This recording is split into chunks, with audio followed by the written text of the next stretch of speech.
Benvenuti alla TG Sicilia, le principali notizie. Palermo, chiedo giustizia per mia madre, la denuncia e il dolore della figlia della donna morta dopo 8 giorni in barella, prima di essere trasferita in reparto all'ospedale Ingrassia della città. Aperta un'inchiesta. Impressione a Palermo per il tentato omicidio davanti al cimitero dei Rotoli, una sparatoria in pieno giorno tra la gente che stava per far visita ai defunti. A Palermo gli episodi di criminalità, spaccate e rapine si moltiplicano anche nel centro storico, sempre meno sicuro. L'amministrazione corre ai ripari.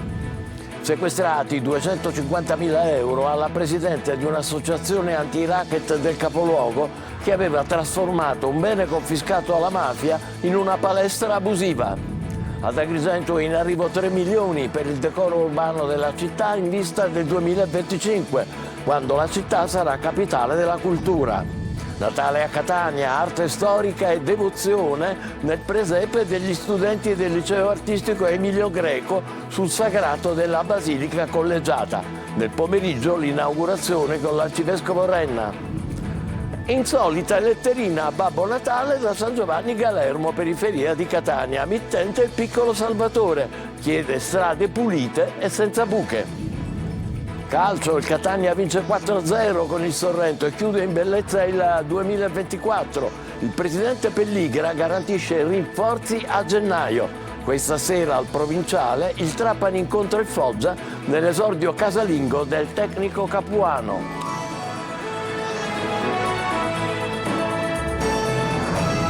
Bentrovati, lasciata per 8 giorni su una barella, una donna è morta all'ospedale Ingrassia di Palermo. La denuncia della figlia, una vicenda vergognosa, mi hanno rubato mia madre. Davide Sardo.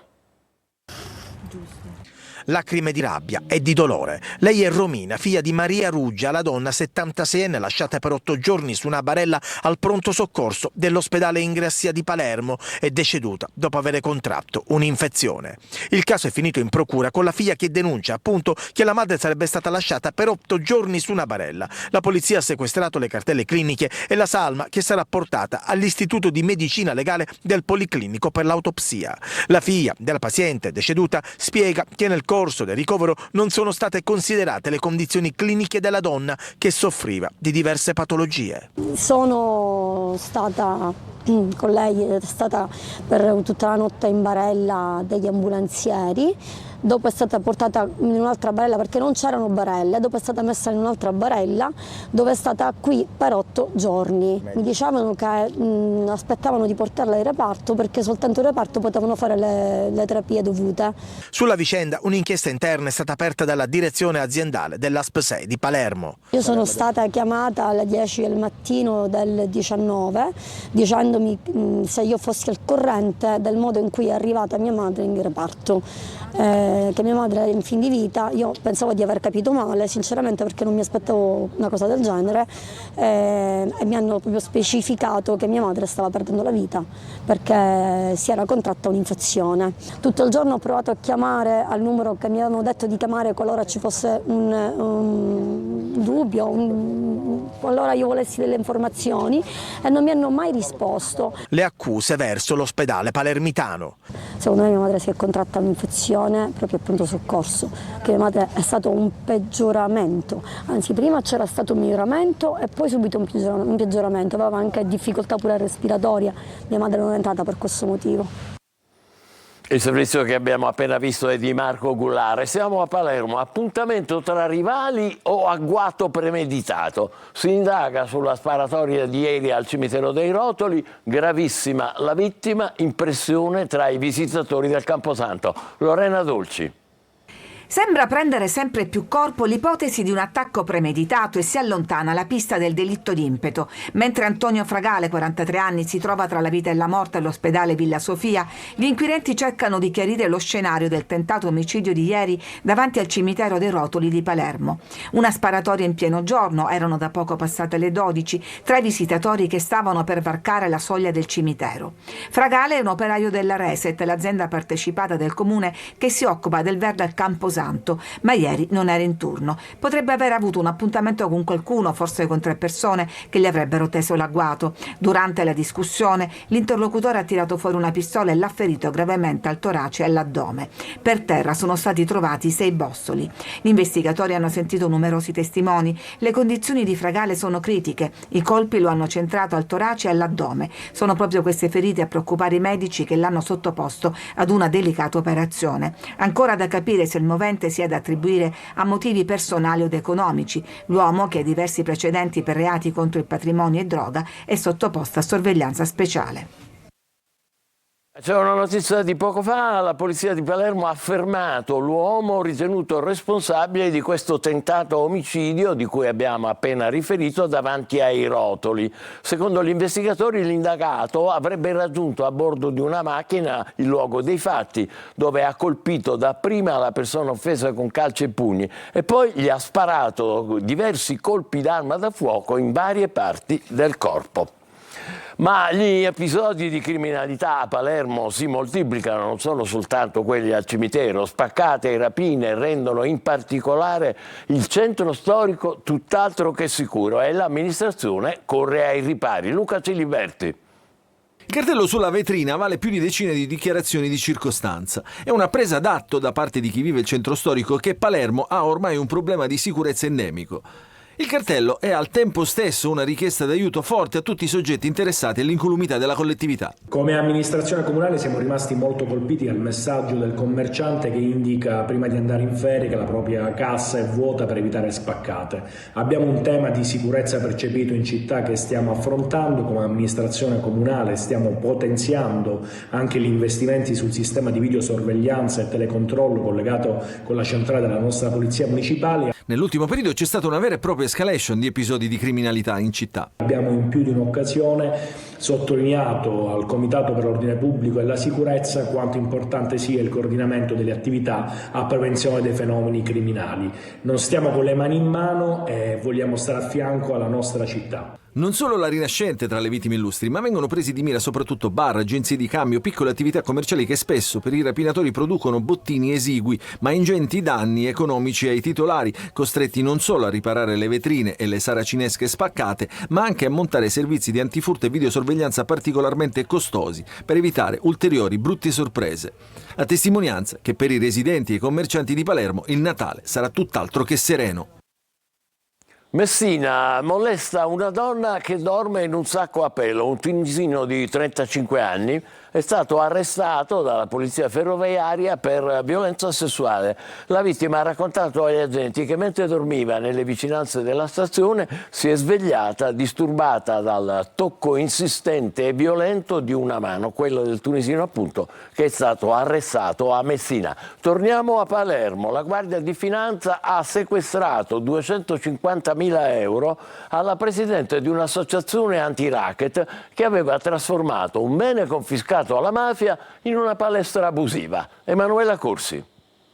Era finita sotto inchiesta per aver occupato abusivamente un bene confiscato alla mafia per realizzare al suo interno una palestra privata con tanto di area fitness, spogliatoi, servizi igienici e reception. Fin qui nulla di strano, si fa per dire, se l'imprenditrice in questione non fosse però la presidente di un'associazione anti-racket. La Guardia di Finanza di Palermo ha eseguito un provvedimento di sequestro conservativo nei confronti di Valeria Grasso per l'occupazione abusiva di un bene sottratto al patrimonio dei boss di San Lorenzo e trasformato in un'attività che avrebbe causato un danno erariale di oltre 250.000 euro.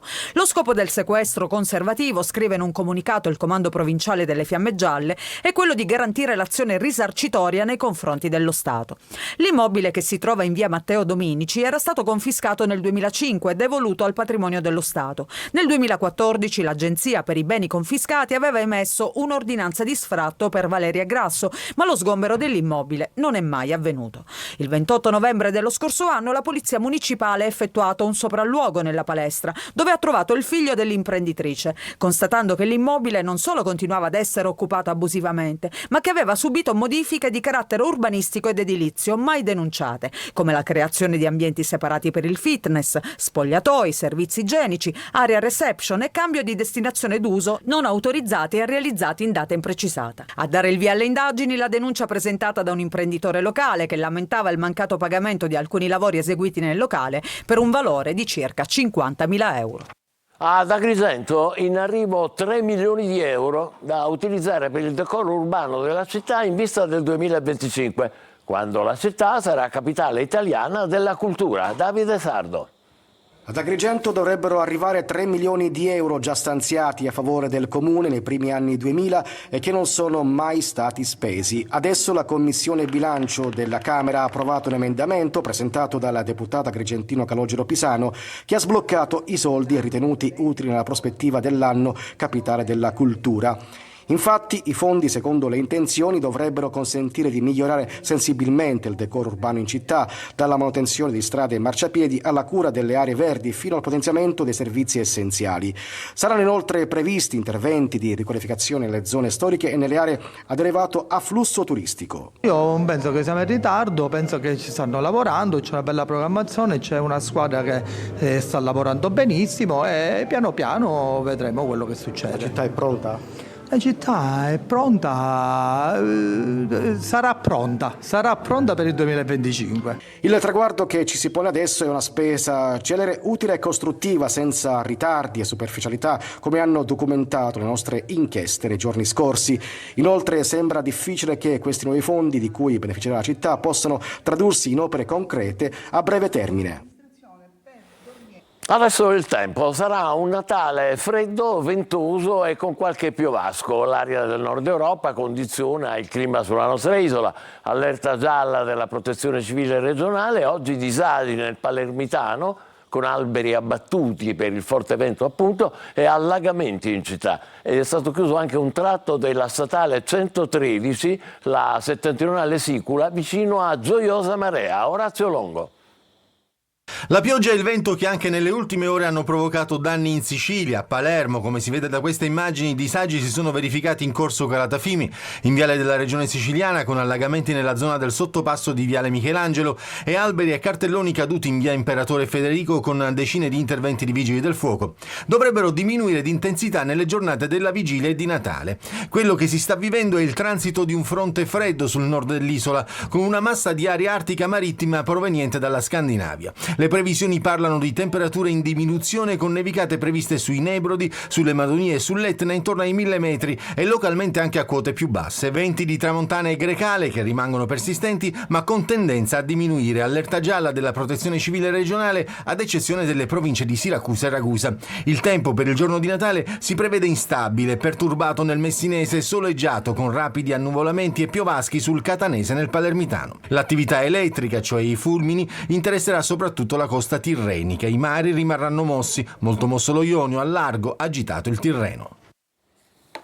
A Palermo i carabinieri e l'associazione Doniamo un sorriso Smile Live hanno consegnato ai piccoli pazienti dell'ospedale pediatrico di Cristina dei doni in occasione naturalmente delle feste di Natale. A Siracusa grande gesto di onestà e senso civico di un 47enne che ha trovato per strada un borsello pieno di banconote, orologi di pregio e un raro e prezioso crocifisso e lo ha consegnato ai carabinieri. Un bottino che avrebbe trasformato il suo in un Natale ricchissimo e che invece è stato restituito al legittimo proprietario, un 58enne del luogo. Catania, arte storica e religiosità nel presepe realizzato dagli studenti del liceo artistico Emilio Greco sul sagrato della Basilica Collegiata. Nel pomeriggio l'inaugurazione con l'arcivescovo Renna Desire Ferlito. Il Natale a Catania si impreziosisce di un'iniziativa che si stringe intorno alla Natività e che nella creazione artistica ricerca ed evoca messaggi di fede, di amore e di pace. Il presepe ispirato al Beato Angelico, alla Madonna del Magnificat, del Botticelli e ad artisti minori del Quattrocento, realizzato dagli studenti e dai docenti del liceo artistico statale Emilio Greco, con la supervisione della stilista imprenditrice Mariella Gennarino. I ragazzi hanno preso ispirazione da tutte queste opere d'arte del 300, del 400.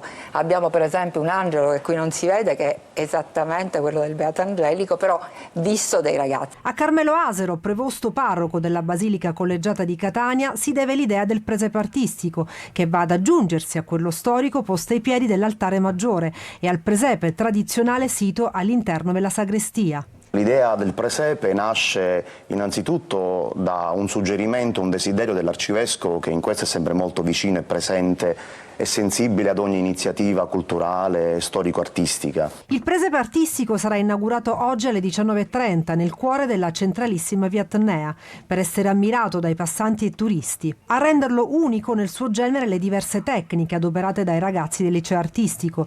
Le figure sono state realizzate mediante la tecnica della pittura acrilica su tavole di legno multistrato, precedentemente trattate con l'imprimitura. Realizzate il disegno sulle tavole, si è provveduto al taglio delle sagome, per poi procedere alla stesura dei colori. Le sfumature avvolgenti sia nelle vesti che nei decori hanno teso ad esaltare l'iconografia sacra dei personaggi. Restiamo a Catania, Babbo Natale e musica tra le corsie del reparto di oncologia pediatrica del Policlinico. Questa mattina ad allietare i pazienti dell'ospedale e ad annunciare l'arrivo del Natale la zampogna, eccola qua, di Attilio Vagliasindi. L'evento è stato organizzato dall'associazione Ibiscus. Ai giovani pazienti doni e uno spettacolo di animazione con i personaggi dei supereroi. Babbo Natale è in viaggio per distribuire i suoi regali e un'insolita letterina è arrivata da San Giovanni Galermo, periferia di Catania. Mittente è il piccolo Salvatore, le sue richieste nel servizio di Tonino De Mana. I sogni sono desideri, ma non per tutti. Sarà un Natale di luci, addobbi e festoni. Mentre il centro storico di Catania si illumina e si colora, a San Giovanni Galermo prevale soltanto il grigio. Dalla periferia dimenticata è partita la letterina a Babbo Natale di Salvatore, che a differenza di molti coetanei non ha chiesto giochi, palloni o maglie della squadra del cuore. Caro Babbo Natale, grazie che fai ai bambini tanti regali, ma quest'anno avrei delle richieste molto importanti. Vorrei che tu sistemassi le strade, illumineresti il quarto municipio e togliessi la spazzatura dalle strade che sono completamente distrutte. Grazie per questi doni che ci farai. Babbo Natale è già in viaggio per soddisfare tutte le richieste, ma ha preferito procedere a piedi, troppe le buche a San Giovanni Galermo.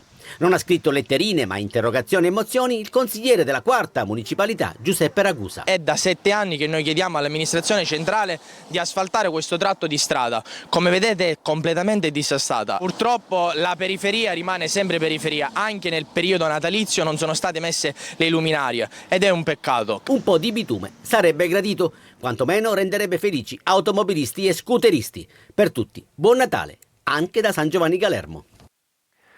Natale per tutti, dicevamo naturalmente. Paola Tricomi, la ricercatrice universitaria di Catania che si batte per i diritti delle persone disabili, lancia la sfida.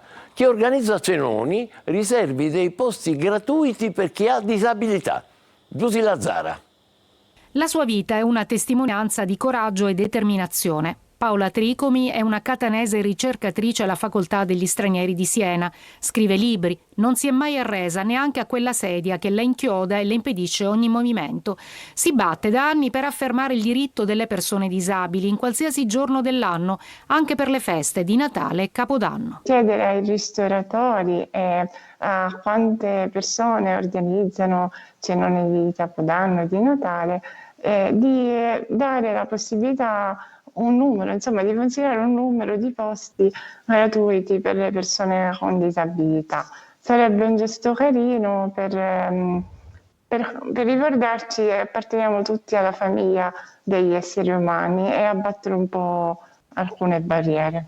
Anche il Presidente della Repubblica, Sergio Mattarella, le ha conferito l'onorificenza al merito della Repubblica Italiana, ma le ricorda però che non ci sono solo barriere architettoniche da superare, forse le più difficili da affrontare sono altrove. La nostra incapacità come società ad accogliere le persone con disabilità come persone, né straordinarie né persone tristi, ma semplicemente come persone. Quindi le barriere sono primariamente culturali e per abbatterle serve tanta informazione e conoscenza. Una sfida per buone pratiche che darebbe un segnale concreto e fare un passo in avanti nell'inclusione di tutti.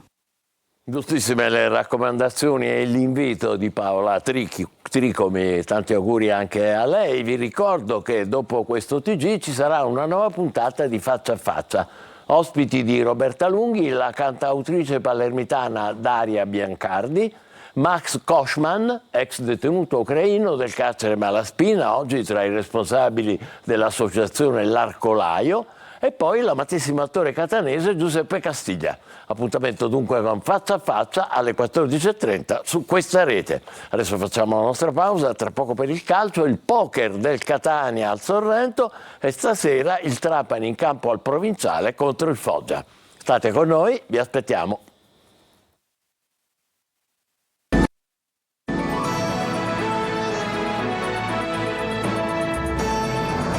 Così noi insieme con il calcio, il Catania vince 4-0 con il Sorrento e chiude nel migliore dei modi il 2024. Tripletta di Inglese e gol di Stoppa. A gennaio comincia il mercato. Pelligra garantisce rinforzi. Marco Carli. 4 gol come 4 doni per feste più serene in casa Catania in una stagione difficile che apre il girone di ritorno e chiude il 2024 nel migliore dei modi. Per avere ragione del Sorrento devono trascorrere 70 minuti, poi il Catania diventa travolgente soprattutto con Inglese, scommessa vinta, 10 gol in campionato per uno dei cannonieri della categoria. Il primo tempo vive sull'emozione applaudita di Butano, sedicenne portiere, e su poco altro, infatti alla fine sono fischi. Non abbiamo fatto benissimo, ma abbiamo fatto meglio del Sorrento, perché 2 occasioni le abbiamo create con Stop e con Inglese. Siamo rimasti in partita senza perdere le distanze, senza perdere la voglia e i duelli. Questa è la cosa importante. Poi abbiamo trovato le soluzioni giuste, gli spazi giusti. I cambi sono fruttuosi, Menez torna in mediana e il Catania gioca, rischia con Todisco che prende la traversa, pareggia il conto dei Legni con Stoppa e poi dilaga. Ci pensa ancora Inglese a fare la differenza con un colpo di testa che sblocca la partita e anche i rossazzurri. Stoppa ci mette qualità e con deviazione fa 2-0. Fantasia fa rima con Jimenez, capaci di servire un pallone d'oro a Inglese per il terzo gol. L'attaccante scappa poi indisturbato dopo il 90° per l'ultima rete. Poker al Massimino, dove prima del Sorrento i rossazzurri avevano segnato solo 7 gol. Ora diventa determinante il mercato. Ora il mercato poi rapido e noi facciamo i cambi che c'è bisogno per fare la squadra più forte, ma stiamo giocando per fare questo. Portiamo la squadra avanti e andiamo più forte. Ogni giorno c'è le sue difficoltà, però noi stiamo andando avanti per vincere e diventare più forti e più carichi. Questa sera al Provinciale si gioca a Trapani Foggia per la prima giornata del girone di ritorno. Franco Cammarasana. Il Serie C si chiude con Trapani Foggia stasera, la prima giornata del girone di ritorno. Confronto che ritorna al Provinciale dopo 24 anni. Vinse allora il Foggia per 1-0 contro un Trapani che aveva in panchina Eziolino Capuano. Adesso come allora. E per il tecnico campano sarà la prima volta davanti ai tifosi granata dopo che di recente il presidente Antonini lo ha voluto al capezzale del Trapani per sostituire Totò Aronica. Di fronte la squadra sulla cui panchina era seduto fino a un mese fa, prima di andar via all'improvviso per divergenze con la società. Un Foggia che scende al Provinciale ritemprato dalla Curazzauri, da quando è diretto dal tecnico abruzzese, infatti ha totalizzato ben 4 vittorie e 2 pareggi, subendo appena 2 reti. Il Trapani, guidato da Capuano, viene invece da 2 vittorie contro Casertana in campionato e Arezzo in Coppa Italia. Morale ritemprato e ambizioni rinnovate, ma stasera è chiamato ad un confronto le cui difficoltà sul piano tecnico ed emotivo non sono affatto quisquiglie. E noi ci fermiamo qui, vi ricordo l'appuntamento con il Faccia a Faccia con Roberta Lunghi alle 14.30 e poi alle 20 il nostro telegiornale. Grazie per essere stati con noi, buon pomeriggio.